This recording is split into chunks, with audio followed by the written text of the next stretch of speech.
Chris, a few days back, we did an interview with a colleague of yours, also with the local Border Patrol union, who had mentioned to us that he had seen, and colleagues had seen a wave of immigrants coming to the valley, like a fresh new wave of people who seem to think that they have an easy in or maybe an opportunity to drop anchor in the U.S. because of recent changes, and I don't know what. So it could be sequestration, could be changes in staffing.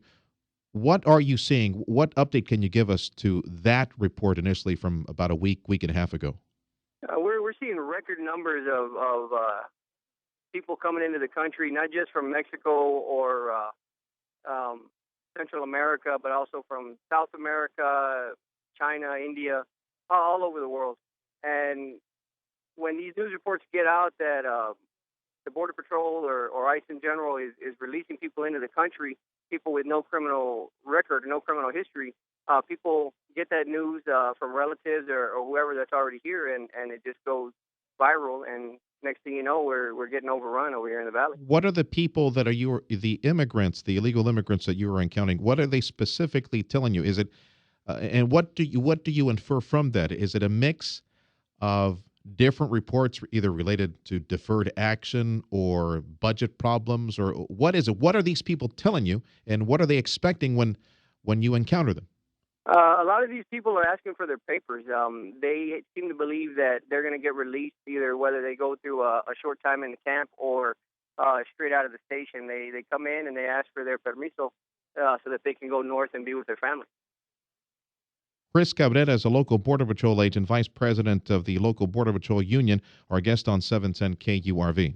Yeah, Chris, Tim Sullivan here. I just not, and this is just me, but I'm not understanding why these folks would pay thousands upon thousands of dollars to come over just in order to get caught.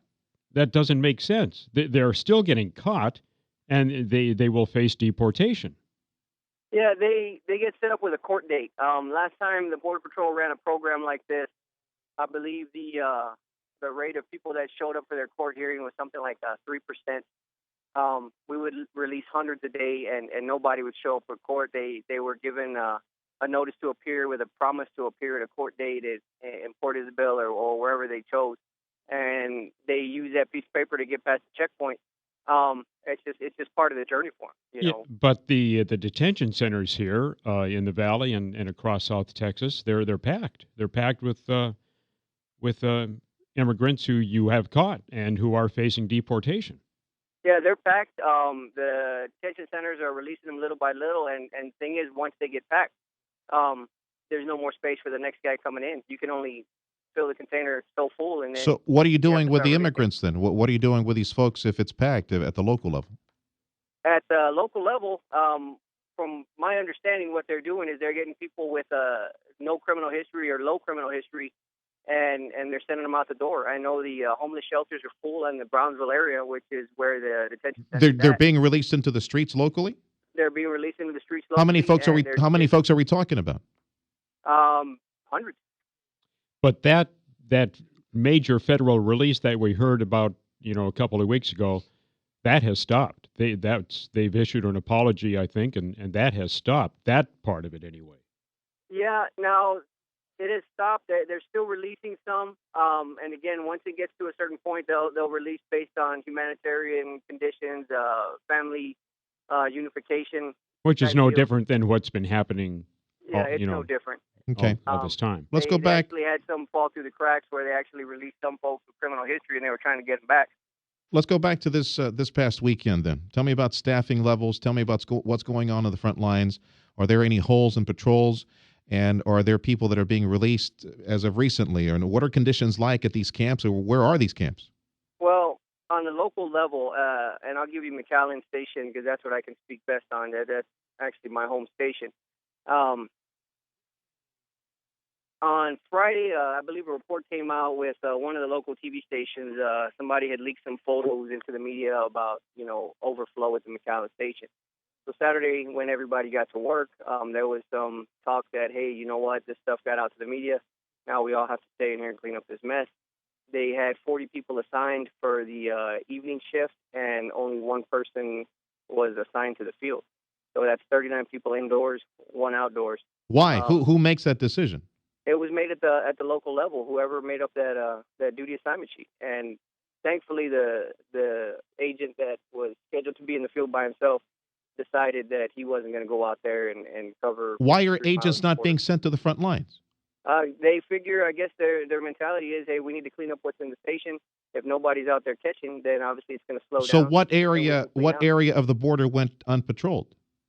From the Hidalgo area all the way out to Sullivan City. The Border Patrol is releasing these folks? I thought that was only up to ICE. Well, the Border Patrol turns them over to ICE, and ICE is releasing them. There are some people released by Border Patrol for humanitarian reasons, but the majority is done by ICE or CBP as a whole.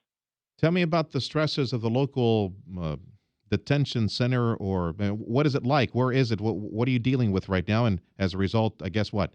Having to release folks who are deemed not to be a threat to the community? Well, I know right now in the McAllen area, we just have our station. Now, our capacity, I believe, is 400, but with the amount of facilities we have as far as, restroom facilities, I think that number drops to 270. I believe on Sunday or Monday, I think we were up to 690 people. Way over capacity. The stench in there is terrible, and then that's just in the open area. Once you get into the cells, you got overflowed toilets, you got just dust, dirt everywhere, not to mention they're housing people outside in the sally ports. Your concern is that they're still coming. You're still seeing wave after wave on a regular basis. How regular? Is it daily? Is it every weekend? Who are these folks? Usually it's the weekends. Usually Thursday through Sunday. It's just nonstop. It's like a faucet's been turned on, and there's nobody out there. I guess they figure if everybody's inside, nobody's going to be out there to catch them. Is there a certain area of the border that they're coming across, or is it all along the border? It's all along the border. We have certain areas that are hotter than others, and some on paper don't look to be too bad, but that's because they never get manned. So the border wall ain't working for you, is it? No, if you get an 18-foot wall, you just get a 19-foot ladder, and they come right over the top. So do you think that whoever's making the decision on staffing is not putting the agents out there because they're expecting hundreds of people in weekend waves that might put agents at jeopardy? I don't know if there's so much I would hope that they're concerned about the agents being in jeopardy. What I believe to be the thought process is they're worried about the facilities getting overcrowded. I don't think there's so much concerns about the agents like they should be.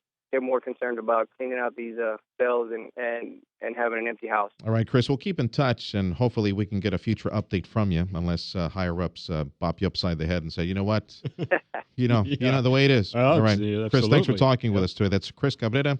He's with the local Border Patrol office here in McAllen, Vice President of the National Border Patrol Council, the local office 3307. Thanks for joining us, Chris, on 710 KURV.